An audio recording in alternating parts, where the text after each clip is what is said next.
ಮಕ್ಕಳಿಗೆ ಹೇಗೆ ಮಾಡಬೇಕು, ಹಾಗೆ ಕಂಟೆಂಟ್ ಅನ್ನ ನೋಟ್ಬುಕ್ ಅಲ್ಲಿ ಯಾವ ತರ ಬರ್ಕೊಡ್ಬೇಕು ನೀವು ಚಿಕ್ಕ ಮಕ್ಕಳಿಗೆ, ಅದನ್ನ ಯಾವ ರೀತಿ ಅವ್ರು ಫಾಲೋ ಮಾಡ್ತಾರೆ ಅನ್ನೋದನ್ನ ನಾವು ತಿಳ್ಕೊಂಡಿದ್ವಿ ಅಲ್ವಾ.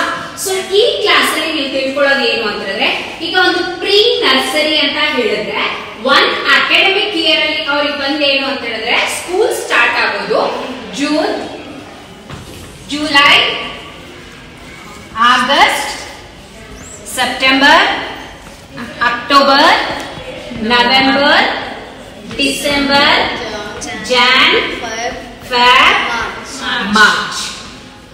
ಸೊ ಈ ಒಂದು ಅಕಾಡೆಮಿಕ್ ಇಯರ್ ಅಲ್ಲಿ ಸೊ ನೀವು ಕಂಟೆಂಟ್ ಅನ್ನ ರೆಪ್ರೆಸೆಂಟ್ ಮಾಡ್ಬೇಕಾದ್ರೆ ನೀವು ಡಿವೈಡ್ ಮಾಡ್ಕೋಬೇಕಾಗುತ್ತೆ ಅಲ್ವಾ. ಒಂದೇ ಸತಿ ಹೋಗಿ ಮಗು ಒಂದೇ ಒಂದು ಕ್ಲಾಸ್ ಅಲ್ಲಿ A to Z ಸಂಪೂರ್ಣವಾಗಿ ಹೇಳ್ಕೊಟ್ರೆ ಮಗು ಕಲಿಯುತ್ತಾ? ಅದೇ ರೀತಿ ಕೆಲವೊಂದು ಬೇಸಿಕ್ ಕಾನ್ಸೆಪ್ಟ್ಸ್ ಅಂತ ಹೇಳ್ಕೊಡ್ತೀರಿ. ಏನೇನು? ಫ್ರೂಟ್ಸ್ ಹೇಳ್ಕೊಡ್ತೀರಿ, ಬರ್ಡ್ಸ್ ಹೇಳ್ಕೊಡ್ತೀರಿ, ಅನಿಮಲ್ಸ್ ಹೇಳ್ಕೊಡ್ತೀರಿ ಅಲ್ವಾ. ಈಗ ನೀವು ತಂದೆ ತಾಯಿಯಾಗಿ ಹೊರಗಡೆ ಮಕ್ಕಳನ್ನ ಕರ್ಕೊಂಡು ಹೋದ್ರಿ ಅಂತ ಹೇಳಿದ್ರೆ, ಒಂದು ಫ್ರೂಟ್ ಅಂಗಡಿಗೆ ಹೋದ್ರಿ ಅಂದ್ರೆ ಒಂದು ಹಣ್ಣನ್ನು ತೋರಿಸಿ ಕಲರ್ ಕೇಳ್ತೀರಾ, ಇಲ್ಲ ಫ್ರೂಟ್ಸ್ ಹೆಸರನ್ನ ಹೇಳ್ಕೊಡ್ತೀರಾ. ವೆಜಿಟೇಬಲ್ ಶಾಪಿಗೆ ಹೋದ್ರು ಕೂಡ ಸೇಮ್ ಅಲ್ವಾ, ಅದೇ ತರ. ಸೊ ಒಂದು ಟ್ರಾಫಿಕ್ ಜಾಮ್ ಅಲ್ಲಿ ನಿಂತಿದ್ರೆ ನೋಡಮ್ಮ, ಅದು ರೆಡ್ ಲೈಟ್, ಅದು ಗ್ರೀನ್ ಲೈಟ್, ಈ ತರ ಹೇಳ್ಕೊಡ್ತಾ ಇರ್ತೀರಾ. ಆಂಬುಲೆನ್ಸ್ ಬಂದ್ರೆ ನೋಡಪ್ಪ ಇದು ಎಮರ್ಜೆನ್ಸಿ, ಯಾರಾದ್ರೂ ಹುಷಾರಿಲ್ಲ ಅಂದ್ರೆ ಈ ತರ ಹೋಗ್ತಾರೆ. ಅಂದ್ರೆ ಎಲ್ಲಾ ಬೇಸಿಕ್ ಕಂಟೆಂಟ್ಸ್ ಏನಿರುತ್ತೆ ಅದನ್ನ ನೀವು ಮಕ್ಕಳಿಗೆ ರೆಪ್ರೆಸೆಂಟ್ ಮಾಡ್ತಾ ಇರ್ತೀರಾ. ಅದೇ ರೀತಿ ನಾವು ಕೂಡ ಸ್ಕೂಲ್ ಅಲ್ಲಿ ಮಕ್ಕಳಿಗೆ ಒಂದು ಬೇಸಿಕ್ ಕಾನ್ಸೆಪ್ಟ್ ಅನ್ನ ಯಾವ ರೀತಿ ರೆಪ್ರೆಸೆಂಟ್ ಮಾಡಬೇಕು ಅನ್ನೋದಕ್ಕೆ ಕೆಲವೊಂದು ಮೆಥಡ್ಸ್ ಇರುತ್ತೆ. ಓಕೆನಾ? ಸೊ ಈಗ ಫಸ್ಟ್ ಮಂತ್ ಒಂದು ಹಾಫ್ ಇಯರ್ ನಾನು ನಿಮ್ಗೆ ಹೇಳಿದ್ದೆ ಅಡ್ಜಸ್ಟ್ಮೆಂಟ್ ಟೈಮ್ ಅಂತ ಹೇಳಿದ್ದೆ. ಅದಾದ್ಮೇಲೆ ನಾವು ಸ್ಟ್ರೋಕ್ಸ್ ಅನ್ನ ಹೇಳ್ಕೊಡ್ತೀರಿ ಅಂತ ಹೇಳಿದ್ರಿ. ಆ ಸ್ಟ್ರೋಕ್ಸ್ ಅಡ್ವಾಂಟೇಜಸ್ ಏನು ಅನ್ನೋದನ್ನ ಹೇಳ್ಕೊಟ್ಟಿದ್ದೀನಿ. ಅದು ಮುಗಿದ ಮೇಲೆ ನಾವ್ ಏನ್ ಮಾಡ್ತೀರಿ? ಫಾರ್ ಎಕ್ಸಾಂಪಲ್ ಇವಾಗ ಜುಲೈ ಮಂತ್ ಅಂತ ಹೇಳಿದ್ರೆ, so what you are going to represent the kids. For example ನಾವು ಬೇಸಿಕ್ ಕಾನ್ಸೆಪ್ಟ್ಸ್ ಅಂತ ಹೇಳಿದ್ರಿ, ಫ್ರೂಟ್ಸ್ ಅಂತ ಹೇಳಿದ್ರಿ, ಬರ್ಡ್ಸ್ ಅಂತ ಹೇಳಿದ್ರಿ, ಅನಿಮಲ್ಸ್ ಅಂತ ಹೇಳಿದ್ರಿ, ರೆಪ್ಟೈಲ್ಸ್ ಅಂತ ಹೇಳಿದ್ರಿ, ಕಲರ್ಸ್ ಅಂತ ಹೇಳಿದ್ರಿ, ಪಾರ್ಟ್ಸ್ ಆಫ್ ದ ಬಾಡಿ ಹೇಳಿದ್ರಿ, months of year, days of that week, ಈ ರೀತಿ ಬೇಸಿಕ್ ಕಾನ್ಸೆಪ್ಟ್ ಅನ್ನ ಹೇಳ್ಕೊಡ್ತೀವಿ. ಈ ಬೇಸಿಕ್ ಕಾನ್ಸೆಪ್ಟ್ ಅನ್ನ ಡೈರೆಕ್ಟ್ ಆಗಿ ಒಂದೇ ಸತಿ ಹೇಳ್ಕೊಡಕ್ಕಾಗತ್ತಾ? ಫಾರ್ ಎಕ್ಸಾಂಪಲ್ ಇವಾಗ ಒಂದು ಜುಲೈ ಮಂತ್ ಅಂತ ಇಟ್ಕೊಳ್ಳಿ, ನೀವು ಮಕ್ಕಳಿಗೆ ಏನ್ ಸ್ಟಾರ್ಟ್ ಮಾಡಿರ್ತೀರಾ? ಫಾರ್ ಎಕ್ಸಾಂಪಲ್ ಒಂದ್ ಲೆಟರ್ಸ್ ಅಂತ ಹೇಳಿದಾಗ A to E ಸ್ಟಾರ್ಟ್ ಮಾಡಿರ್ತೀರಾ. ಒಂದು 5 ಲೆಟರ್ಸ್ ಇಂಗ್ಲಿಷ್ ಅಲ್ಲಿ ತಗೊಳ್ತೀರಾ. ಸೊ 5 ಲೆಟರ್ಸ್ ರೈಟಿಂಗ್ ಗೆ ಮ್ಯಾಥ್ಸ್ ಅಲ್ಲಿ ತಗೊಂಡಿರ್ತೀರಾ ಅಲ್ವಾಪ್ಪ? ಇಷ್ಟನ್ನ ಮಾತ್ರ ಬರ್ಸಕ್ ಸಾಧ್ಯ ಅಲ್ವಾ? A to E 1 to 5. ಈಗ ನಾನ್ ಕೇಳ್ತಾ ಇದ್ದೀನಿ, Chandrakala ma'am A to E ಹೇಳ್ಕೊಟ್ಟಿದ್ದೀರಾ, ಓಕೆನಾ? A to E ಒಳಗಡೆ ಬರುವಂತ ಫ್ರೂಟ್ಸ್, ವೆಜಿಟೇಬಲ್ಸ್, ಅನಿಮಲ್ಸ್ ಅಂತ ಹೇಳಿದಾಗ ಆ ಫಸ್ಟ್ ಲೆಟರ್ ನ ಮಗು ರೆಕಗ್ನೈಸ್ ಮಾಡಿ ಹೇಳುತ್ತೆ.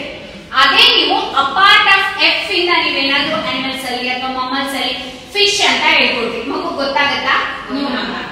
G ಇಂದ ಜಿರಾಫೆ ಹೇಳಿದ್ರಿ, G ಲೆಟರೇ ಗೊತ್ತಿಲ್ಲ ಅಂತ ಹೇಳಿದಾಗ ಜಿರಾಫೆನ ಮಗು ರೆಕಗ್ನೈಸ್ ಮಾಡುತ್ತಾ? ಸೊ ಅವಾಗ ಏನಾಗುತ್ತೆ ಅಂದ್ರೆ ಒಂದು ಲೆಟರ್ ಕೂಡ, ಬಿಗಿನಿಂಗ್ ಲೆಟರ್ ಕೂಡ ಪಾಪ ಗೊತ್ತಿಲ್ಲ ಅಂತ ಹೇಳಿದ್ರೆ ಬ್ಲೈಂಡ್ ಟೀಚಿಂಗ್ ಆಗುತ್ತೆ ಮಗು.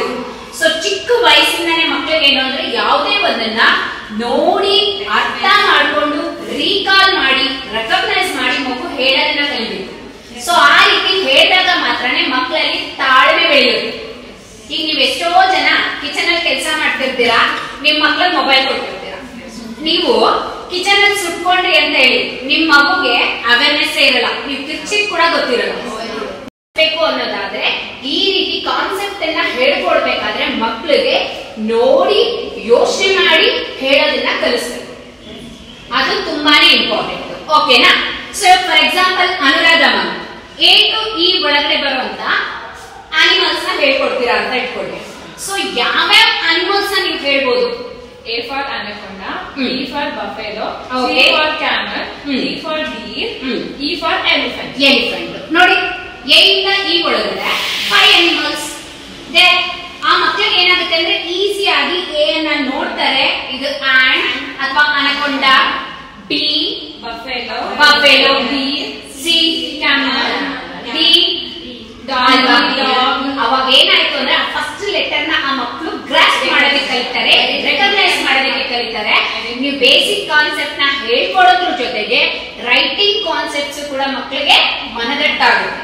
ಅದಕ್ಕೆ ನೀವು ಏನೇ ಒಂದನ್ನ ಬೇಸಿಕ್ ಕಾನ್ಸೆಪ್ಟ್ ನ ರೆಪ್ರೆಸೆಂಟ್ ಮಾಡ್ಬೇಕಾದ್ರೆ ನೀವು ತಗೊಂಡಂತ ಕೋರ್ ಏನ್ ತಗೊಂಡಿರ್ತೀರಾ A to E 1 to 5 ಆ ಕೋರ್ ನ ಎಲಾಬ್ರೇಟ್ ಮಾಡಬೇಕು.